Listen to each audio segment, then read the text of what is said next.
This is me आणि दिस is day 8 आणि आज सकाळी मी शाळेत उठलो आणि मग मी शाळेत गेलो. मला माहिती नव्हतं मॅमने पाठवलेला काय एनरिचमेंट ॲक्टिव्हिटीसाठी स्टेप आहे. तर मी मम्मीला बोललो तर मम्मी बोलली चालेल. तर मी पैसे घेऊन गेलतो कारण की आमची कॅन्टीन खोली आणि आज मी नूडल्स पण खाल्ले आणि समोसा पण खाल्ला.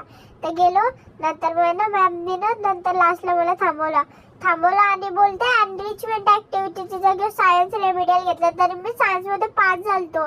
नंतर मग ना झाला आम्ही सगळी एकत्र सुटलो. मी रोशन खुशी जीत आम्ही 5 जण आम्ही एकत्र सुटलो. नंतर मग आम्ही चालत गेलो. आम्हाला भूक लागलेली आम्ही काय खाल्ला नव्हता. तर आम्ही ना रस्त्यातनं गेलो नंतर मग आम्ही मोहनजिनीस मध्ये थांबलो. तिथं स्वीज रोल नव्हता तर आम्ही दुसऱ्या रस्त्यात गेलो आणि तिथं आहे ना आम्हाला फ्रँकीचं दुकान म्हटलं. आम्ही फ्रँकी खाली. नंतर मग आम्ही पुढे गेलो. आम्हाला ना आमचे काका भेटले ड्रायव्हर आम्हाला जो बसमध्ये नेतात ते. तर आम्हाला काका बोलले का जा काय खायला घ्या. तर आम्ही ना लॉलीपॉप घेतले 2 3 4 मिनीच घेतल्या मिनी आणि जितली. आणि नंतर मग मी घरी आलो. मी 3 वाजता घरी आलो. नंतर मग हातपाय धुले जेवलो पण नाही मी आणि डायरेक्ट ट्युशनला गेलो. नंतर मग आम्हाला एक अर्धा 15 मिनिटाचा ब्रेक भेटलेला. त्याच्यात पण मी काही खाला नाही.